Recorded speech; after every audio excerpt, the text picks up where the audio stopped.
আলহামদুলিল্লাহ আলহামদুলিল্লাহি কাফা সালামুন ইবাদিহিল্লাযীনা ইসতাফা আম্মা বাদ।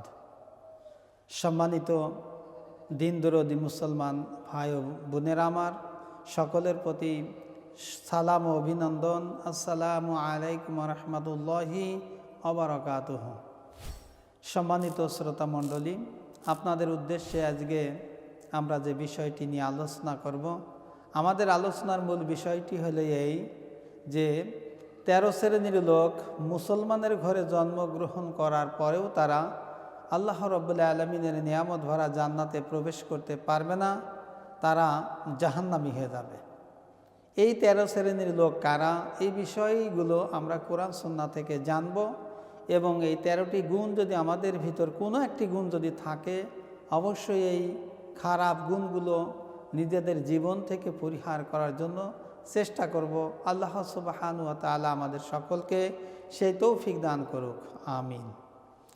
এই 13 শ্রেণীর লোকের ভিতরে 1 নম্বরে যে ব্যক্তি রয়েছে ধ্বংস এবং ক্ষতিগ্রস্ত এবং জাহান্নামী হবে, জান্নাতে যেতে পারবে না, সেই 1 নম্বর লোকই হলো যারা মুসলমানের ঘরে জন্মগ্রহণ করেছে কিন্তু যে ব্যক্তি নামাজ পড়ে না, অর্থাৎ যে ব্যক্তি 5 ওয়াক্ত নামাজ পড়ে না, নামাজের ধারে না, জুম্মার নামাজও সে পড়ে না। এই কোয়ালিটি সম্পন্ন ব্যক্তি যদি বেনামাজি অবস্থায় যদি মৃত্যুবরণ করে, তাহলে এই ব্যক্তির আল্লাহর নিয়ামত পূর্ণ জান্নাতে যাওয়া খুবই দুষ্কর হয়ে যাবে, খুব অসম্ভব হয়ে যাবে। এই জন্য আল্লাহ রাসূল সাল্লাল্লাহু আলাইহি ওয়াসাল্লাম তিনি বলেছেন যে মুসলমান আর কাফেরের মধ্যে পার্থক্য হলো নামাজ। যে ব্যক্তি নামাজ পড়ে, যে ব্যক্তি নামাজ পড়বে, এই ব্যক্তি হলো প্রকৃত মুসলমান। আর যে ব্যক্তি নামাজকে অবজ্ঞা করবে, 5 ওয়াক্ত নামাজ পড়বে না, এই ব্যক্তি নিজেকে মুসলিম বলে দাবি করতে পারে, এটা সম্পূর্ণ মিথ্যা দাবিতে পরিণত হবে এবং আল্লাহ সুবহানাহু ওয়া তাআলার দরবারে তার নামটি মুসলমান হিসেবে লিপিবদ্ধ থাকবে না। তাই মুসলমানের ঘরে জন্মগ্রহণ করার পর যে ব্যক্তি 5 ওয়াক্ত ফরজ সালাত আদায় করে না, এ ব্যক্তি নিঃসন্দেহে জাহান্নামী হয়ে যাবে। এই জন্য আল্লাহ রাসূল সাল্লাল্লাহু আলাইহি ওয়াসাল্লাম তিনি বর্ণনা করেন, আস-সালাতু মিফতাহুল জান্নাহ, নামাজ হলো জান্নাতের চাবি। যে ব্যক্তি নামাজ পড়তে পড়তে মৃত্যুবরণ করবে, আশা করা যায় আল্লাহ সুবহানাহু ওয়া তাআলার নিয়ামতপূর্ণ জান্নাতে সে যেতে পারবে। এই জন্য আমাদের 5 ওয়াক্ত নামাজ পড়তে হবে। 2 নম্বরে তারাও জান্নাতে যেতে পারবে না, জাহান্নাম অবধারিত তাদের জন্য যারা হারাম পথে উপার্জন করে। হারাম পথে যারা উপার্জন করে, যারা ভক্ষণ করে, আল্লাহর নবী বলেন যে ওই হারাম রক্ত মাংস আল্লাহর জান্নাতে কখনো প্রবেশ করতে পারবে না। সুতরাং আপনাকে হালাল পথে উপার্জন করতে হবে।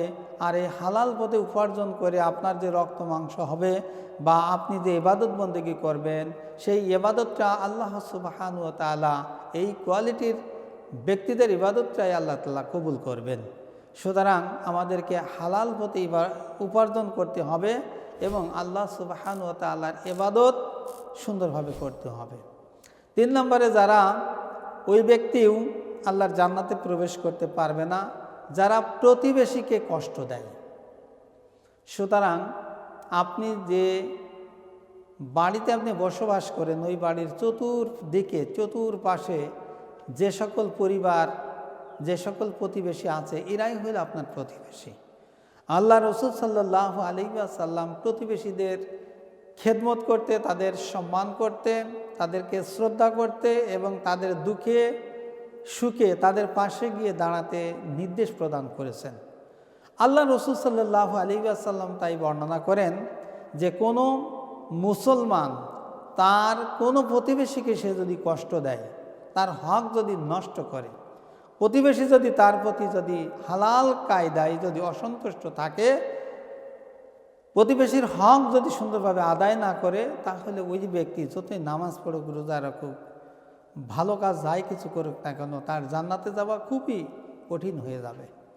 এই জন্য আল্লাহ রাসূল সাল্লাল্লাহু আলাইহি ওয়াসাল্লাম তিনি বলেন, যে ব্যক্তি প্রতিবেশীকে কষ্ট দিল, যে ব্যক্তি প্রতিবেশীর হক নষ্ট করলো, যে ব্যক্তি প্রতিবেশীর কষ্টে নিজে কষ্ট অনুভব না করে যে ব্যক্তি প্রতিবেশীকে সবসময় বিভিন্ন কায়দায় বিভিন্ন আঙ্গিকে প্রতিবেশীর হক নষ্ট করে, এই ব্যক্তি কিয়ামতের ময়দানে রাসূলুল্লাহ সাল্লাল্লাহু আলাইহি ওয়াসাল্লামের সুপারিশ থেকে বঞ্চিত হবে।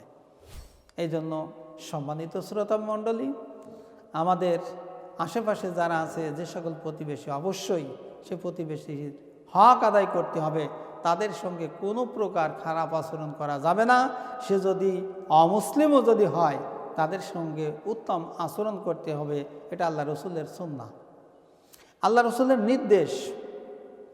4 নম্বরে, ওই ব্যক্তি আল্লাহর জান্নাতে প্রবেশ করতে পারবে না মুসলমানের ঘরে জন্মগ্রহণ করার পরেও যে সন্তান তার পিতামাতার হক আদায় করে না, যে সন্তান তার মা বাপের সঙ্গে খারাপ আচরণ করে, এই সন্তান আল্লাহর জান্নাতে প্রবেশ করতে পারবে না।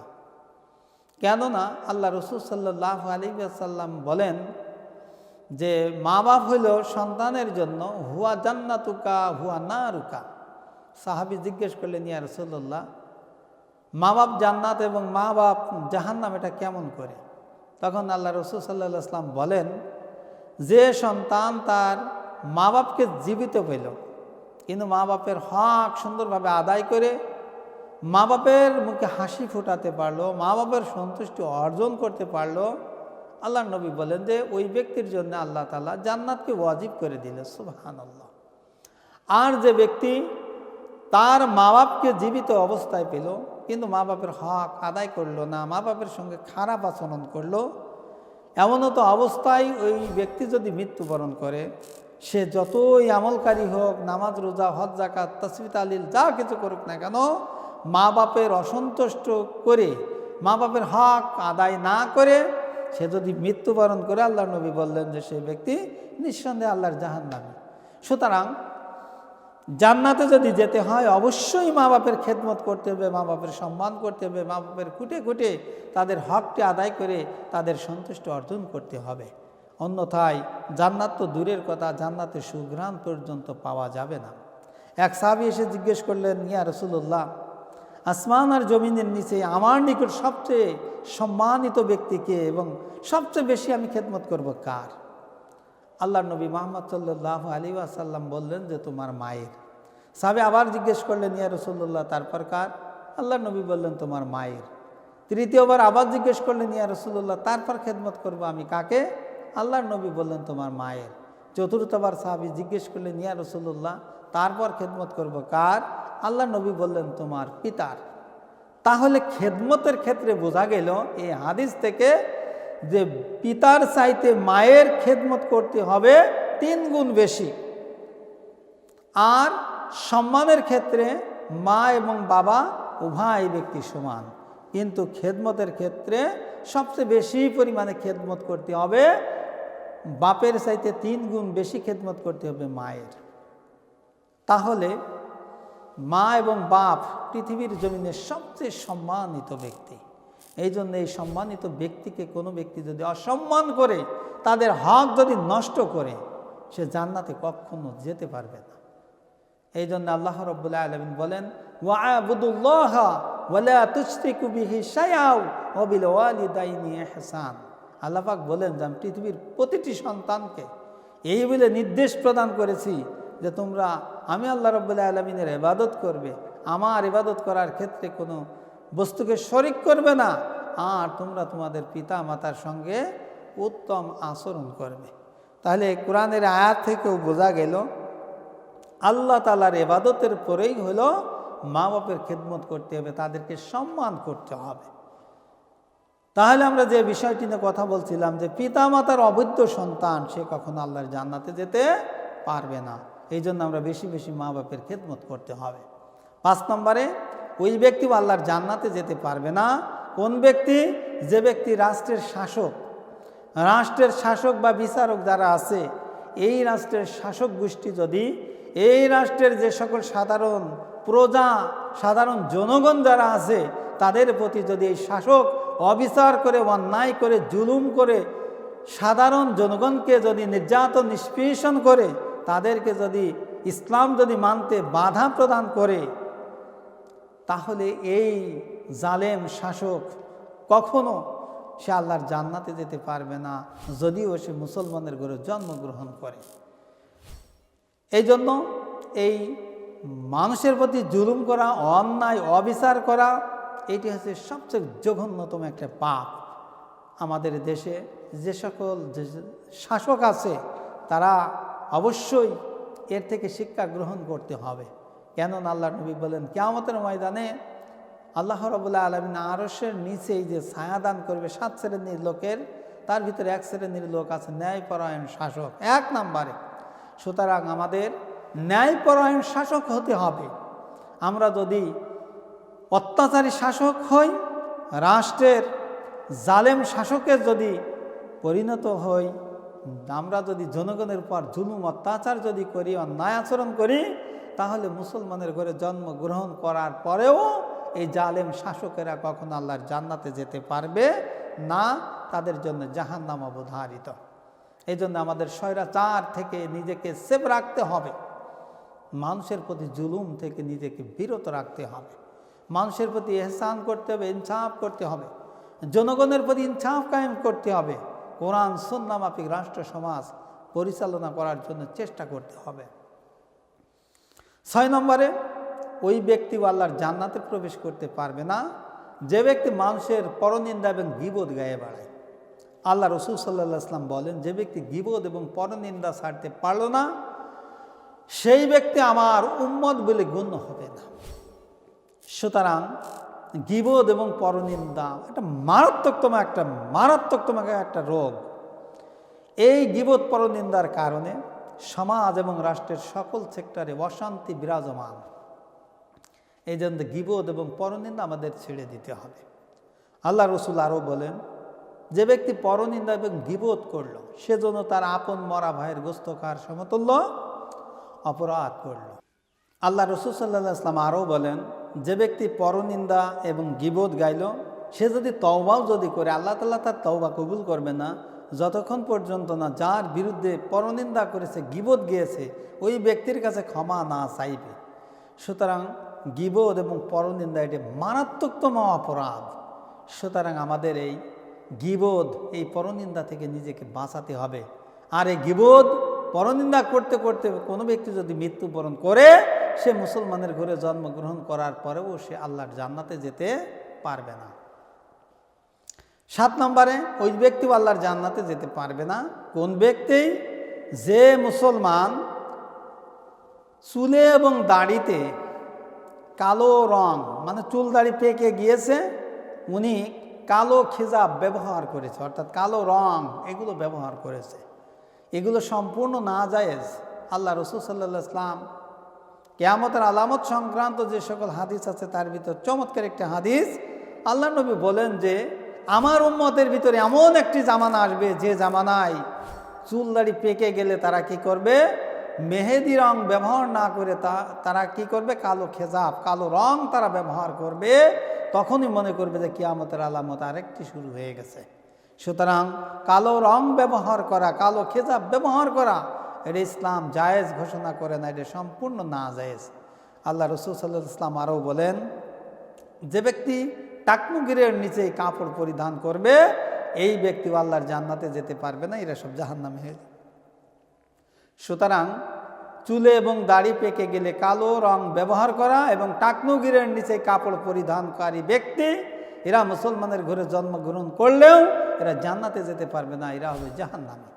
মুসলিম শরীফের একটি হাদিস, আল্লাহ রাসূল সাল্লাল্লাহু আলাইহি ওয়াসাল্লাম একদিন বলতেন, হে আমার সাহাবীরা, তোমরা কি জাহান্নামী মানুষ কি দেখতে চাও? তখন আল্লাহ রাসূল সাল্লাল্লাহু আলাইহি ওয়াসাল্লামকে সাহাবীরা বললেন, ইয়া রাসূলুল্লাহ, জাহান্নামী মানুষ দেখতে গেলে তো জাহান্নামে যেতে হবে। আল্লাহ নবী বললেন যে না, দুনিয়ার থেকেই জাহান্নামী মানুষ আমি তোমাদেরকে দেখাতে চাই। আল্লাহ নবী বললেন যে যারা অহংকারে বশবর্তী পড়ে, যারা টাকনুগিরের নিচে যারা কাপড় পরিধান করে, এই ব্যক্তিরাই হইল জাহান্নামী। কেননা মেরাজের রাত্রে আল্লাহ সুবহানাহু ওয়া তাআলা আমাকে যখন জান্নাত পরিদর্শন করিয়েছিলেন, তখন আমি দেখেছিলাম যে বেশিরভাগ পুরুষেরা যারা টাকনুগিরের নিচে যারা কাপড় পরিধান করে, এরাই হয়েছে জাহান্নামী, নাউজুবিল্লাহ। এই জন্য 7 নম্বর, ওই ব্যক্তি জান্নাতে প্রবেশ করতে পারবে না যে ব্যক্তি চুল এবং দাড়ি পেকে গেলে মেহেদি রং ব্যবহার না করে কালো রং ব্যবহার করে, কালো কলব ব্যবহার করে, আর যারা টাকনুগিরের নিচেই যে পুরুষেরা কাপড় পরিধান করে, এই দুই শ্রেণীর লোক আল্লাহর জান্নাতে প্রবেশ করতে পারবে না। 8 নম্বরে, ওই ব্যক্তিও আল্লাহর জান্নাতে প্রবেশ করতে পারবে না যে ব্যক্তি লোক দেখানোর উদ্দেশ্যে নেক আমল করে। রমজান মাস আসলে লোক দেখানোর উদ্দেশ্যে রোজা রাখে, টাকা পয়সা অনেক হয়ে গেছে, লোকজন কি বলবেন তাই তিনি হজ করতে যায়, যাতে করে লোকজন তাকে হাজী সাহেব বলে সম্বোধন করে। জাকাতের টাকা দেয় এই মনে করে যে জাকাতের টাকা দিলে লোকজন আমাকে দানবীর বলবে, দান সাদাকা করলে লোকজন আমাকে দানবীর বলবে। এই নিয়েতে লোক দেখানোর উদ্দেশ্যে যারা নেক আমল করে, এই কোয়ালিটি সম্পন্ন ব্যক্তিরাও আল্লাহর জান্নাতে যেতে পারবে না, এরা হয়ে যাবে জাহান্নামী। আল্লাহ রাব্বুল আলামিন সূরাতুল মাউনের ভিতর বলেন যে ওই সমস্ত লোকদের জন্য ধ্বংস যারা কোনো ভালো কাজ করে লোক দেখানোর উদ্দেশ্যে। সুতরাং আমরা পৃথিবীতে যত ভালো কাজ করব, ভালো কাজের শুরুতে আমাদের টার্গেট নিয়ত থাকতে হবে আল্লাহর সন্তুষ্টির উদ্দেশ্যে। কেননা আল্লাহ রাসূল সাল্লাল্লাহু আলাইহি ওয়াসাল্লাম বলেন যে ইন্নামাল আমালু বিন্নিয়াত, আপনি যে আমলটি করবেন এই আমলের পিছনে আপনার নিয়ত থাকতে হবে এই যে আল্লাহর সন্তুষ্টি। আল্লাহর সন্তুষ্টির উদ্দেশ্যে যদি কোনো নেক আমল করা হয়, সেই আমলটাই আল্লাহ তাআলা কবুল করবে।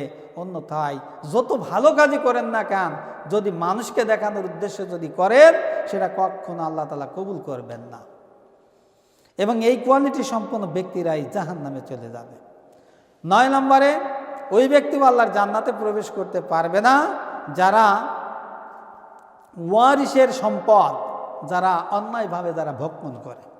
ওয়ারিসের সম্পদ যারা অন্যায়ভাবে যারা মেরে নিজের পেটে ঢোকায়, ওয়ারিসের সম্পদ মেরে যারা নিজের নামে লেখে নেয়, ধন সম্পদ জমি জমা, এই কোয়ালিটি সম্পন্ন ব্যক্তিরাও আল্লাহর জান্নাতে প্রবেশ করতে পারবে না। আমাদের সমাজে এইগুলো অনেক আছে।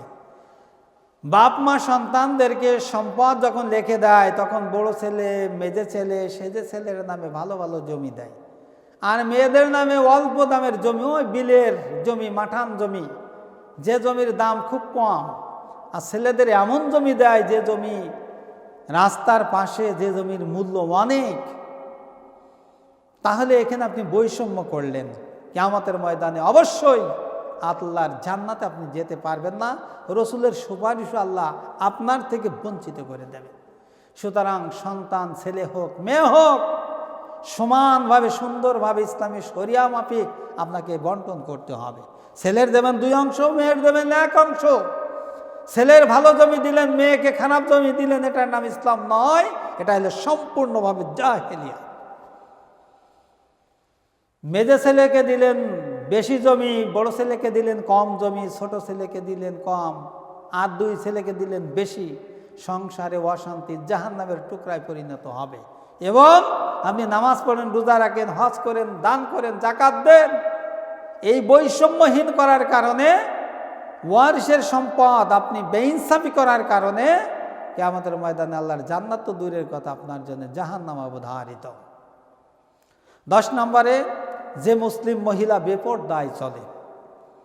আমাদের সমাজে মুসলিম মহিলারা আজকে যে পরিমাণে বেপরদায় বেড়াচ্ছে, তাতে এই দুনিয়াটা, এই দেশটা জাহান্নামের টুকরায় পরিণত করছে এক শ্রেণীর মহিলা।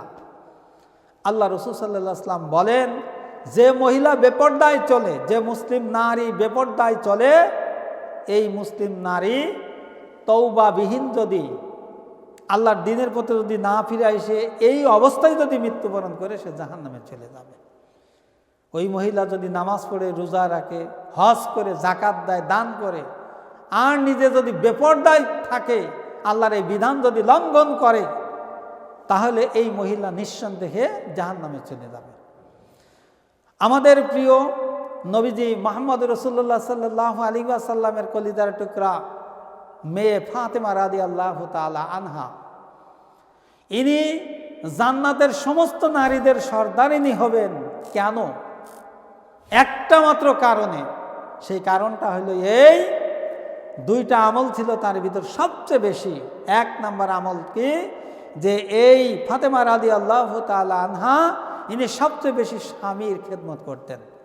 স্বামীর এত পরিমাণে খেদমত করতেন যে আলী রাদিয়াল্লাহু তাআলা আনহু তার স্ত্রী ফাতেমার প্রতি সব সময় রাজি খুশি এবং সন্তুষ্ট থাকতেন। সুবহানাল্লাহ। স্বামীর এত পরিমাণে খেদমত করতেন, স্বামীকে কোনো সময় অসন্তুষ্ট হয় স্বামী এমন কোনো কথা এমন কোনো কর্ম তিনি করতেন না, এক নাম্বার। দুই নাম্বারে হলো যে ফাতেমা রাদিয়াল্লাহু তাআলা আনহা তিনি খাস পর্দায় থাকতেন। এত সুন্দরভাবে পর্দায় থাকতেন যে মৃত্যুর পূর্বে তার স্বামীর কোলে মাথা দিয়ে মৃত্যু সজ্জায় স্বামীকে যে নসিহতটা করেছিলেন, সেই নসিহতটা হলো এই যে আমার যদি মৃত্যু হয়ে যায় তাহলে অল্প সংখ্যক লোক নিয়ে আমার জানাজার নামাজের ব্যবস্থা যেন করা হয়। আর দুই নম্বরে আমার এই মৃত দেহটা যেন অন্য কোনো পরপুরুষ যেন না দেখতে পারে। তার মানে আমি দুনিয়ায় জীবিত থাকা অবস্থায় যেরকম খাস পর্দায় ছিলাম, মরার পরেও যেন আমাকে এই খাস পর্দায় রেখে যেন কবরে দেওয়া হয়। কেননা পরপুরুষ যদি দেখে আমার এই মৃত মোড়ানো লাশ, তারপরেও তারা অনুধাবন করতে পারে যে রাসূলুল্লাহর মেয়ে ফাতেমা মোটা তাজা কেমন ছিল, লম্বা চওড়া কেমন ছিল, এটা যেন তারা বুঝতে না পারে। তার স্বামীকে এই নসিহত করেছিলেন বলে আল্লাহ তাআলা এই ফাতেমার প্রতি এত খুশি হয়েছিলেন এই আমলের, এই দুইটা আমলের কারণে, যে তাকে জান্নাতের সমস্ত নেত্রীদের সর্দারিনী তাকে বানিয়ে দিলেন। সুবহানাল্লাহ। এই জন্য আমার মায়েরা বোনেরা, আপনাদেরকে দৃষ্টি আকর্ষণ করে বলবো যে আপনারা খাস পর্দায় থাকেন, আপনাদের সম্মান মর্যাদা আল্লাহ তাআলা আকাশচুম্বী করে দেবেন। আর আপনি যদি পর্দা পুশিদায় না থাকেন, আল্লাহর এই ফরজ বিধান যদি লঙ্ঘন করেন, এমন তো অবস্থায় যদি মৃত্যুবরণ করেন, আপনি নিঃসন্দেহে আল্লাহর জাহান্নামে চলে যাবেন, জান্নাতের সুঘ্রাণ পর্যন্ত পাওয়া যাবে না।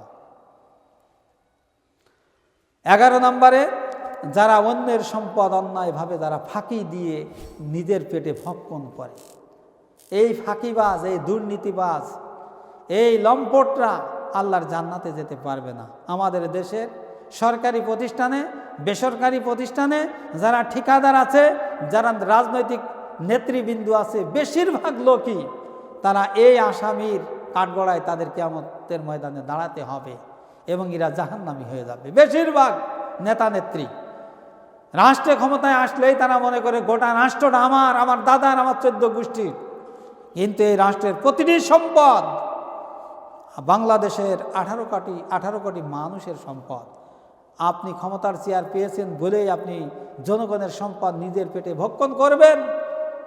চেয়ারম্যান, এমপি, মন্ত্রী হওয়ার পূর্বে আপনার সামান্য সাধারণ একটি ঘর ছিল।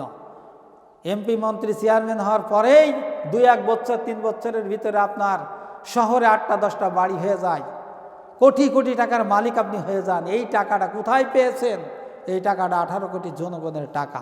সুতরাং হারাম পথে উপার্জন করে আপনি যেটা ভক্ষণ করছেন, এই শরীর আল্লাহর জান্নাত তো দূরের কথা, আপনার জন্য জাহান্নাম অবধারিত। 12 নম্বরে, যারা আল্লাহর রসুলকে আদর্শ নেতা হিসেবে যারা স্বীকৃতি দেয় না, মেনে নেয় না, এই কোয়ালিটি সম্পন্ন ব্যক্তি তারা মুসলমানের ঘরে জন্ম নিলেও নামাজ, রোজা, দান, সদকা যাই কিছু করুক না কেন, তারা জাহান্নামে চলে যাবে। এই জন্য আমাদের আদর্শ নেতা হবে একজন। আল্লাহ পাক কোরআনে বলেছেন সূরাতুল আহজাবের 21 নম্বর আয়াতে যে লাকাদ কানা লাকুম ফি রাসূলিল্লাহি উসওয়াতুন হাসানাহ। আল্লাহ পাক বলেন, হে বিশ্ববাসী, আমি কি তোমাদেরকে উত্তম আদর্শর একজন ব্যক্তির নাম ঘোষণা করব, যে ব্যক্তি হলো মুহাম্মদ রাসূলুল্লাহ সাল্লাল্লাহু আলাইহি ওয়াসাল্লাম।